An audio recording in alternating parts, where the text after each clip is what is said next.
U.S. President Donald Trump is in Japan on the second leg of his Asia tour. In the last hour, Trump has met the new Japanese Prime Minister Sanae Takaichi in Tokyo. She's keen to strengthen ties between the two nations. Local media reports say a deal on rare earths and other critical minerals needed for high-tech manufacturing is almost complete. Sheila Smith is a senior fellow for Asia-Pacific Studies at the Council on Foreign Relations in Washington, D.C. Welcome to the program. Thank you, Amy. Delighted to be with you. Trump and Takaichi are, in a lot of ways, ideological allies. What can we expect from their meeting? So I think this is important for the new Japanese Prime Minister. She's just been elected Prime Minister by the Parliament there just within the week. So this is a very important diplomatic meeting for her.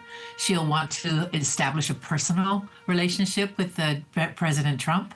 She is a mentee of former Prime Minister Abe Shinzo, who, as you may remember, was Prime Minister during President Trump's first term in office. So she is very anxious to make sure that she has the same kind of connection with Trump that he did.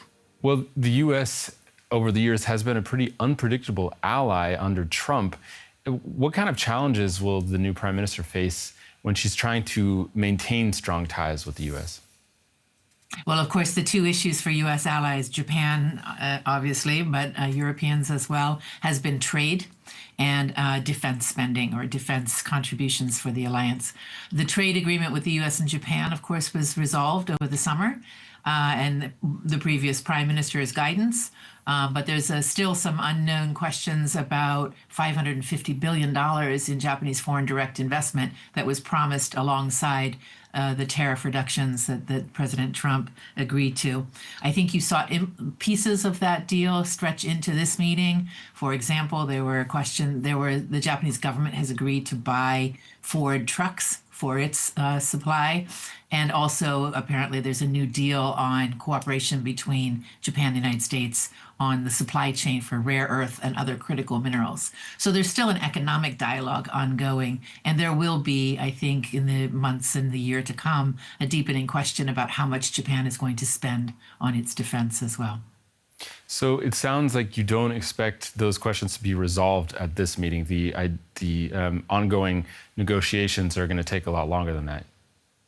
I think so. On the defense piece, I think the economic piece will continue to be central to the U.S.-Japan alliance, as it is with other U.S. allies. But the defense piece will be probably next year will become a little bit more on the front burner. Japan has a host nation support agreement with the United States, which is Japanese government spending on U.S. forces stationed in Japan. That is up for renewal and negotiation next year.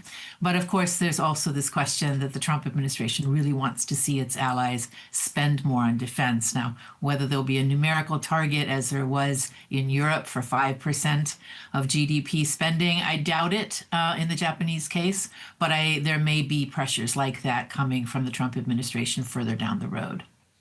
Both leaders are quite hawkish on China. Do you think they're going to find common ground there?